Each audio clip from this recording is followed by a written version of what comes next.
E isso mostra por que o esporte hoje pode proteger muitas pessoas contra o uso de substância.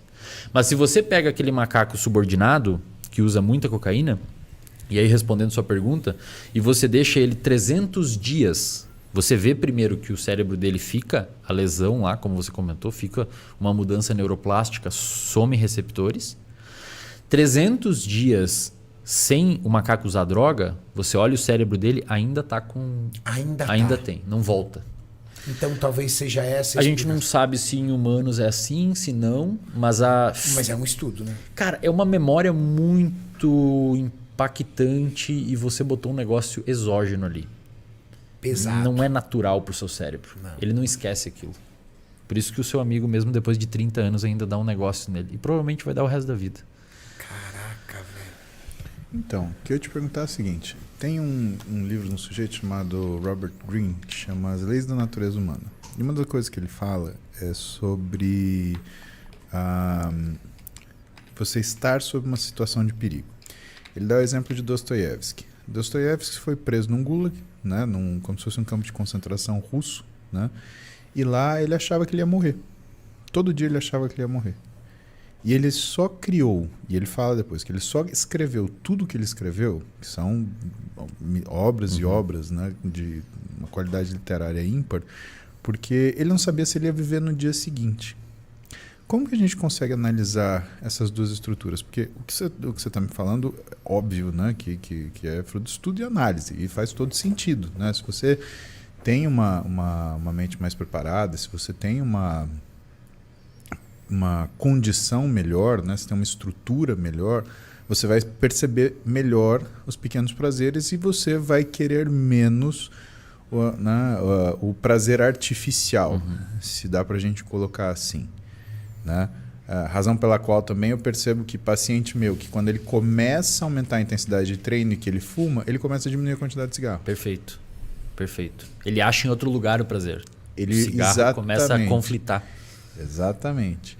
Mas como que a gente explica essa situação, Wesley? Essa situação, ela tem alguma coisa a ver? Esse vislumbre da morte iminente, ou essa sensação de perigo, essa sensação de desconforto extremo? Porque aí a gente está no outro oposto, né? O cara que está na situação terrível, né? Por que ele tem uma atitude que vai jogar ele para frente? É difícil, é uma pergunta muito difícil de responder. Mas existem algumas vias neurobiológicas que podem tentar explicar. Por exemplo, primeiro, quando você está num contexto de estresse muito alto, cortisol alto, glicocorticoides alto, existe uma modulação inteira no seu cérebro que favorece você a ter um comportamento ou de luta ou de fuga. Você tende a ter um comportamento mais externalizado ou de vencer a situação, que são aquelas pessoas que mesmo num contexto muito precário conseguem se superar, ir para cima e fazer e vencer. Iniciativa, talvez? Iniciativa. Tem aquelas outras pessoas que tendem a sucumbir. Agora, frente a uma situação de estresse, uma das coisas mais eficazes em reduzir o estresse é a agressividade. Se você pega um roedor ou um macaco e estressa muito ele morde o coleguinha ou briga com o colega, mesmo o colega não tendo feito nada. Pra descontar. E o cortisol dele desce quando ele é agressivo. É sério. A pessoa ela desconta, ela é agressiva e relaxa. Não sei a função evolutiva exatamente disso. Mas aí quando você for ver um comportamento adicto, é um comportamento agressivo, é um comportamento autolesivo, é um comportamento de se machucar, né? Assim como um ultramaratonista, é um comportamento agressivo dele também. O cara corre com calos, com fome. É um comportamento que ele um pouco que se autolesiona para chegar naquela performance. Era a segunda coisa que eu ia te perguntar, porque quando você falou assim, que a violência ela diminui o que é o nível de estresse da pessoa, eu ia te perguntar se a autolesão ela é uma forma de violência válida para essa premissa. Eu acho que sim. E tem alguns estudos bem curiosos assim que mostram que quando o time da casa, principalmente com o futebol americano, esses estudos são feitos lá nos Estados Unidos, né? Quando o time da casa perde para um adversário em casa, a violência doméstica aumenta no dia. Caramba, cara. A galera começa a descontar em casa, assim. E, então, o estresse ele gera um padrão de agressividade, inclusive com você mesmo. Se você tem premissas e circuitos de comportamento já pré-estabelecidos para fazer isso. E você acredita que isso pode se refletir, por exemplo, num comportamento durante um treino? Né, de uma pessoa ela ficar mais ousada ou daquela coisa, eu treino com raiva, porque assim eu faço, e que isso seja usado como um mecanismo de comportamento aprendido em relação à vida dela? Não sei, essa pergunta é boa. Você está me perguntando se a pessoa consegue usar a raiva para aumentar a performance. Eu te pergunto das duas situações, né? Primeiro, se ela consegue usar a raiva para aumentar a performance, ou se ela é dependente dessa raiva para aumentar a performance. Por que eu te passo essa pergunta? Porque a gente conheceu na história uma série de players, né, e de atletas, né, que eles tinham uma vida muito difícil. E de repente, né, eles foram vencendo na vida e a vida foi se tornando cada vez mais confortável. Isso é muito comum no boxe, né, também. Era exatamente onde eu ia falar, porque Os maiores nomes do boxe, Mike Tyson. Teve um transmimento de pensação aqui. Né? Mike Tyson é um exemplo clássico. E que é o drama. É o drama do Rock 3. Ou do Rock 2, quando ele do 3 consegue... contra o BA. O cara tinha um ódio tremendo, cara. Exatamente, o BA tinha um ódio tremendo. O cara era movido pela força do ódio. E ele tinha comprado uma Lamborghini, o Rock tinha comprado uma Lamborghini, ele tava todo felizão. E o Apollo falou pra ele, velho... Vou moer você. Você vai tomar um pau, cara. Você tá achando que você vai lutar com o cara, que você vai ficar bom, que você vai ganhar. O cara vai te matar.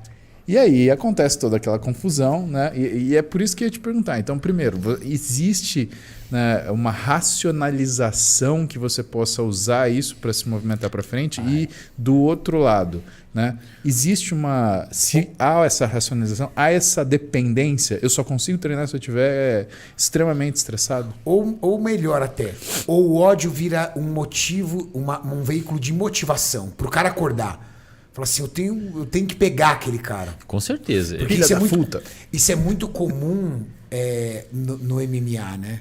O cara ali ele tá ali numa intensidade de treino. Quando falam que ele tem uma luta, ele já agarra o ódio do cara e o alvo do cara é aquele cara. E aí ele já muda o treino dele na hora. Assim, todo comportamento ele tem uma função. Isso é uma coisa muito importante pra galera de casa entender. Todo o comportamento tem uma função. A gente nunca se comporta ou emite um comportamento sem ter função. Por exemplo, você está em casa de noite e você comeu um doce que não estava planejado na sua dieta. Teve uma função isso. Você estava com fome? De verdade? Talvez. Talvez a função de comer o doce é matar a fome. Talvez você estava entediado. Talvez você queria uma recompensa devido a um dia estressante. Teve uma função aquele comportamento. Talvez você estava ocioso. Ocioso. Ociosidade é algo também que leva as pessoas a procurar. Vou comer alguma coisa. Então, nesse contexto aí do cara usar o ódio ou dentro de um contexto que talvez tinha tudo para levar ele para droga, se ele foi para droga, ele viu uma função na droga. Talvez se ludibriar, esquecer, anestesiar aquela dor que ele está sentindo, aqueles problemas que ele tem. Às vezes uma função comercial dentro do contexto que ele vive, ele consegue se sustentar. Ou uma função social, ele consegue ser protegido no bairro, porque ele está naquele meio. Se ele vê isso no esporte, fantástico. Se ele vê isso no esporte, se o esporte, quando ele é moleque, está na periferia, está com uma vida ruim e ele só consegue se sentir bem no esporte, o esporte começa a ter uma função na vida dele. Uma função de, cara, ele é aceito. Igrejas têm muito essa função. Só vai pra igreja. A igreja tem um poder, uma função social bizarra. Bizarra, né, cara? É muito. Você é aceito, cara. Você cumprimenta as pessoas do mesmo jeito, você se veste parecida com elas, ninguém te julga.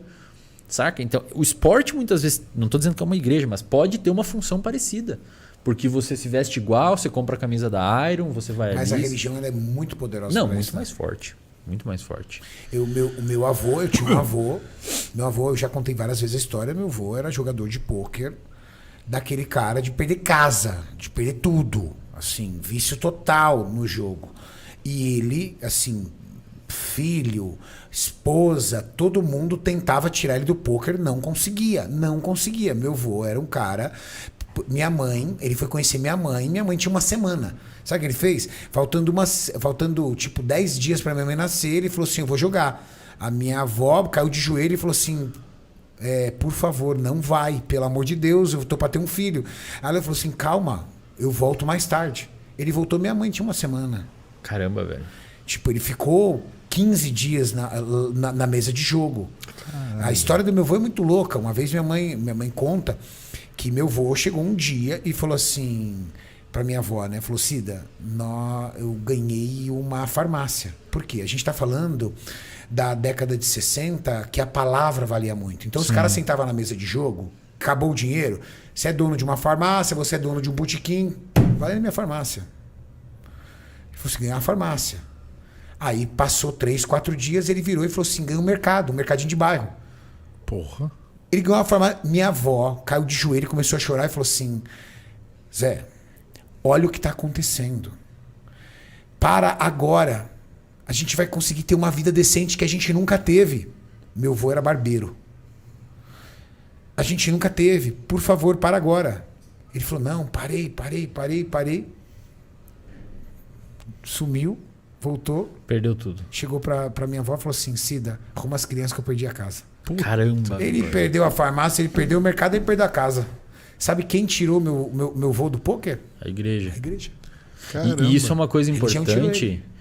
E isso é uma coisa importante, Renato, mostrando como comportamentos também viciam. Não precisa ter uma substância, comportamento vicia. Um amigo nosso, entendeu? Quando jovem, viciadaço em cocaína. Viciadaço. Eu não vou citar porque eu não lembro se ele falou isso num vídeo ou não, mas é um amigo nosso. Entendeu? Não é atleta, tá, gente? Então, penso que ninguém daqui. Viciadaço quando jovem, agora ele já tem seus quase 50 anos de idade, entendeu? E aí um dia a mãe dele chegou mais cedo, tava ele e o amigo carregando a geladeira nas costas de casa para entregar na boca. Aí a mãe, desesperada, catou, levou ele na igreja. E ele foi ali emburrado.